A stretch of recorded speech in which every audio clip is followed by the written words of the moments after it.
Bonjour à tous, tout d'abord vous pouvez constater que l'écran d'accueil a été complètement modernisé.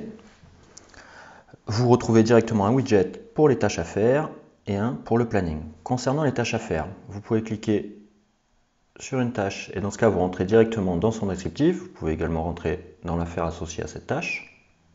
Je reviens à l'écran d'accueil et si vous appuyez sur le bouton tâche à faire, vous allez avoir tout le listing complet de toutes vos tâches, celles à venir, celles d'aujourd'hui et celles à retard.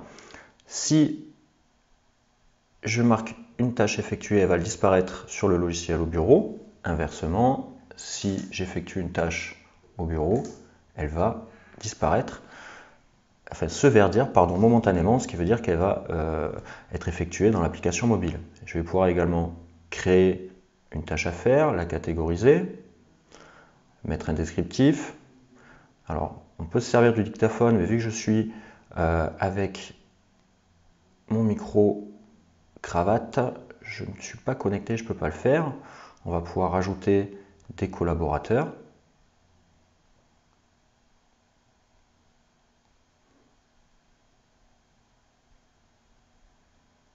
Voilà. Je reviens à notre écran d'accueil. Le widget du planning a donc les mêmes fonctionnalités que celui des tâches à faire. Si je rentre sur une tâche, si j'appuie sur une tâche, je rentre dans son descriptif. Inversement, si j'appuie sur le planning, je rentre directement sur le planning. Je vais vous montrer que en temps réel, bien entendu, l'information est partagée. Et donc, si je crée une tâche,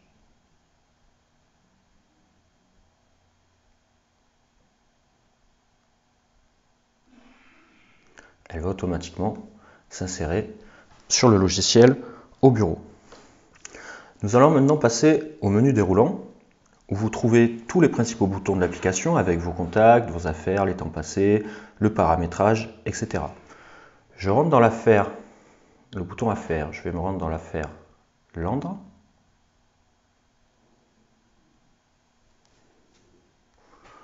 Je m'y rends aussi au bureau. Vous voyez qu'on retrouve bien toutes les informations générales de l'affaire. À ce sujet, vous pouvez regarder la première vidéo de Gaëlle sur l'application mobile. Elle y traite notamment du planning et des temps passés. Donc on retrouve bien nos tâches à faire.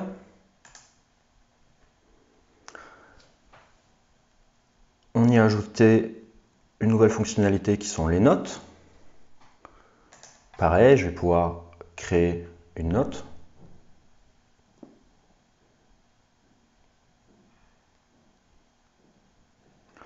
Ajouter des destinataires.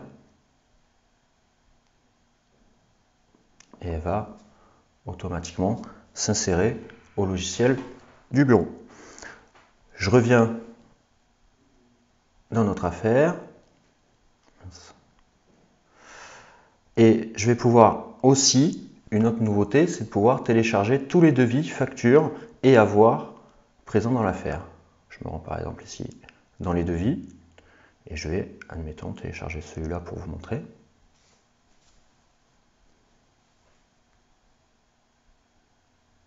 Voilà.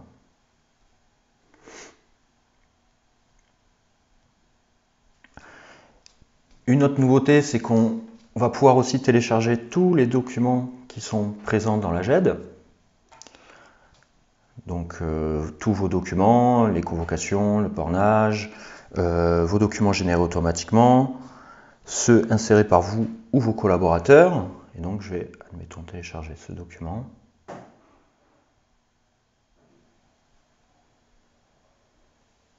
Voilà. Et la dernière nouveauté de 2019, c'est qu'on va pouvoir aussi insérer une photo prise sur le terrain,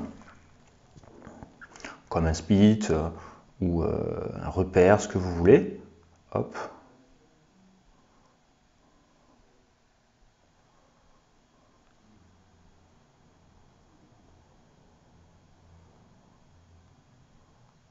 Que je vais mettre dans plan, en taille petite, et qui va automatiquement s'insérer dans l'affaire. Vous pourrez paramétrer le fait que les transferts de documents se feront uniquement en Wi-Fi pour vos collaborateurs qui utilisent par exemple leur téléphone personnel. Voilà en ce qui concerne les dernières fonctionnalités de l'application mobile de Moduléo. Prochainement seront ajoutées les notifications push pour les tâches à faire et du planning. Merci et à bientôt pour une nouvelle vidéo.